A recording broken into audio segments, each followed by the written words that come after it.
Saya nggak terima digugurkan di paket 7. Saya lulus kok di paket 5. Ruang lingkup pekerjaannya kan sama, cuman beda lokasi. Masa persyaratan SBU-nya beda? Ini pasti ada permainan. Sabar, Pak. Nanti akan kami bahas bersama untuk mendapatkan solusi terbaik.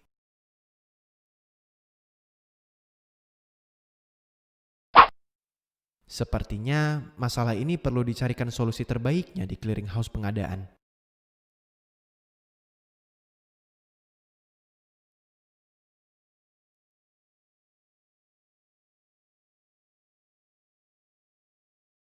Oke, berarti kita semua sepakat ya, beberapa paket dinyatakan gagal karena persyaratannya keliru.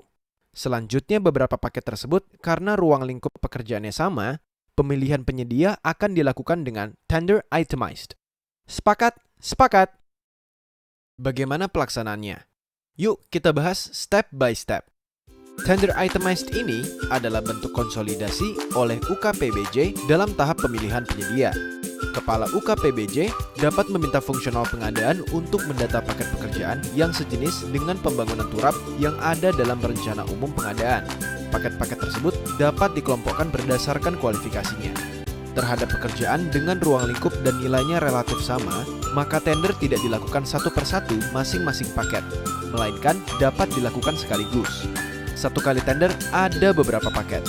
Dalam tahap persiapan pengadaan, apabila ada beberapa PPK, maka sebaiknya dilakukan penyamaan persepsi antar PPK. Dalam proses ini, diharapkan terjadi keseragaman dalam persyaratan teknis, rumusan penyusunan HPS, termasuk format dokumennya, dan klausul-klausul kunci dalam rancangan kontrak. Kalau pemilik beberapa paket yang akan dikonsolidasikan satu PPK, prosesnya akan menjadi lebih mudah tentunya. Jika sudah ditentukan kumpulan paket yang akan ditenderkan dengan cara tender itemized, maka kepala UKPBJ dalam aplikasi SPSE melakukan konsolidasi dengan menggabungkan beberapa paket ke dalam satu paket konsolidasi. Setelah itu, menugaskan Pokja pemilihan untuk melakukan tender itemized. Apabila dianggap pelaku usaha belum familiar dengan tata cara tender itemized, UKPBJ dapat melakukan sosialisasi tender itemized kepada pelaku usaha, sehingga proses tender nantinya berjalan dengan lancar. Adapun tata cara pemilihan penyedia melalui tender itemized pada prinsipnya sama dengan tender biasa. Hanya saja, kalau biasanya beberapa paket dilakukan satu persatu, maka pada tender itemized, beberapa paket tersebut dikonsolidasikan menjadi satu paket konsolidasi dan dilaksanakan sekaligus oleh satu pokja pemilihan. Tapi pada prinsipnya, setiap paket berdiri sendiri. Dengan dilaksanakannya tender itemized, maka ada beberapa kemudahan dan keuntungan dibandingkan jika dilakukan tender paket per paket. Antara lain, potensi perbedaan hasil evaluasi antar pokja pemilihan yang memicu kecurigaan bahwa tender diatur atau dikondisikan dapat diminimalisir. Evaluasi kualifikasi tidak dilakukan berulang-ulang terhadap satu peserta tender yang sama. Evaluasi teknis dalam konteks pekerjaan konstruksi yang relatif sama, maka evaluasinya bisa dilakukan cukup satu kali saja. Evaluasi kualifikasi atau teknis terhadap penggunaan peralatan dan personel yang sama dalam beberapa paket oleh satu peserta tender dapat dipetakan secara jelas. Penerapan tender itemized tidak hanya memudahkan pihak pengguna, pelaku usaha pun juga mendapatkan manfaat. Apa saja manfaatnya?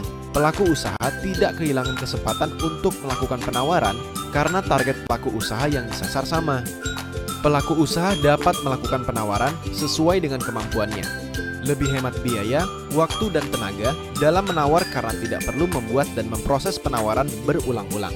Satu pelaku usaha bisa menang di satu paket atau beberapa paket dengan memperhitungkan kemampuan pelaku usaha.